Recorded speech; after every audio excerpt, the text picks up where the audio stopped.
Hello friends, आज आम प्रस्तुत करवा पाचिला कदलीर बरा।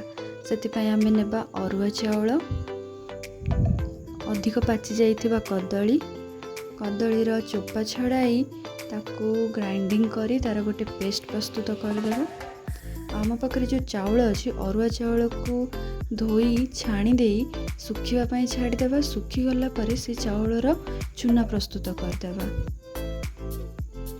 कदली पेस्ट आउ चाउल चूना रेडी हैला परे गोटे पात्र रे चाउल चूना नेबा। तापरे किछि परिमाण रे कदलीर पेस्ट आमे सेथिरे देबा। अल्प लुण किंबा स्वाद अनुसार आपण लुण दे परिबे। धला राशि सेथिरे मिसेबे, किछि पान महुरी मिसेबे। तापरे स्वाद अनुसार चीनी देबे एवं अल्प परिमाण रो खाइबा सोडा देबा। तो सही सब जिनस को मिसई आमे गोटे बैटर प्रस्तुत करवा। से बैटर को आमे छोट छोट बरा करी छाणीबा। भल भाबरे ताको गोळेई दियंतु। भल भाबरे मिक्स करि सारला परे ताको 15 रु 20 मिनिट घोड़ेई की रखी देबे। 15-20 मिनिट घोड़ेई की रखि सारला परे कड़ाई रे तेल गरम करी गरम तेल रे छोट छोट बरा से बैटर रु छोट छोट बरा आमे छाणी देबा।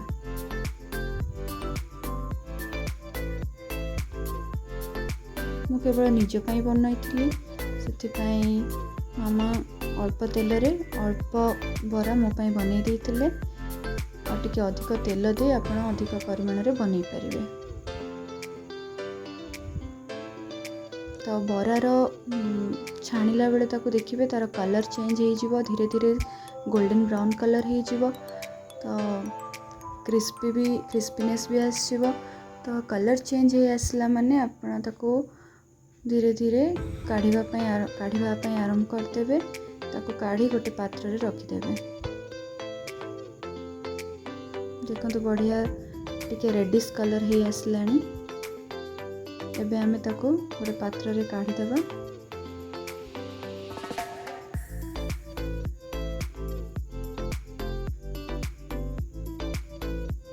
एबे प्रस्तुत हो गला हमर कदली बरा। देखो केते बढ़िया साउंड होउतबा से तार क्रिस्पीनेस अपन साउंड सुनी जानि परिबे। आपण बनांतु एवं खाओ एवं वीडियो टी को like share and channel T को सब्सक्राइब करंतु।